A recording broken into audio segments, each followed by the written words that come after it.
మొదటి నుంచి అమరావతి వీరికి కమరావతి ఈ రోజు కూడా గెలుపు కూడా అని చెప్పి చాలా దారుణమైన విషయం, చాలా దారుణమైన విషయం.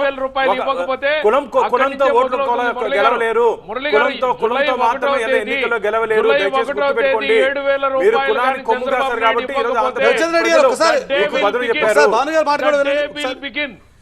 కులం పేరుతో గెలవలేరు ఎన్నికల్లో అంటే మీరు ఇప్పుడు మాట్లాడినట్టు ఒక సామాజిక వర్గం చంద్రబాబు నాయుడు సపోర్ట్ చేసింది కాబట్టి గెలిచారని చెప్తున్నారా? మాట వెనక్కి ఎట్లా అంటే అందరూ కలిసి చేస్తేనే గెలుస్తారు. ఎస్, మీరు అందరినీ దూరం చేసుకున్నారు. జగన్మోహన్ రెడ్డి గారు ప్రభుత్వం అధికారంలోకి వచ్చిన తర్వాత ఆంధ్రప్రదేశ్ లో ఫైనాన్స్ మినిస్టర్ గా పనిచేసినటువంటి బుగ్గన కూడా ఈ రోజు ఓటమి పాలయ్యారు. కోట్ల సూర్యప్రకాష్ రెడ్డి డోన్ నియోజకవర్గంలో విజయం సాధించారు. బుగ్గన రాజేంద్ర రెడ్డి తాను బ్రహ్మాండంగా డోన్ అభివృద్ధి చేశాను ఫైనాన్స్ మినిస్టర్గా ఉండి అని చెప్పి తను అభివృద్ధి మోడల్ని ప్రజల్లోకి తీసుకెళ్లాలని చెప్పి ప్రచారం చేసినప్పటికీ కూడా రాష్ట్రం అంతా కూడా ప్రస్తుతం టీడీపీకి సంబంధించిన ప్రభంజనం వీస్తున్నటువంటి సందర్భంలో బుగ్గన రాజేంద్ర రెడ్డి కూడా ఓటమి పాలయ్యారు. ఓటమి పాలవడమే కాదు, మంచి మెజారిటీతో దాదాపుగా 6,000 ఓట్ల మెజారిటీతో కోట్ల సూర్యప్రకాష్ రెడ్డి డోన్ నియోజకవర్గంలో విజయం సాధించారు.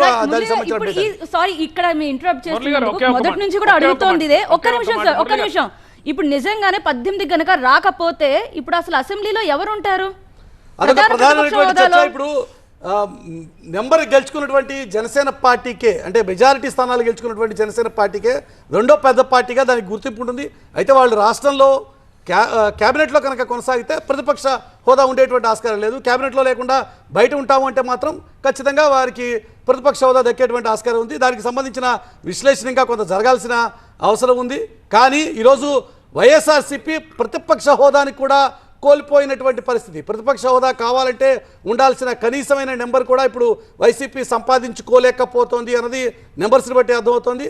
15 స్థానాలకే ఆ పార్టీ ప్రస్తుతానికి ఇంకా పరిమితమైంది. ఇంకా నెంబర్ తగ్గుతుందా, కనీసం ఈ 15 రిటైన్ చేసుకోగలుగుతుందా అన్నది ఇంకా కొద్దిసేపట్లో మనకి తెలియాల్సినటువంటి పరిస్థితి.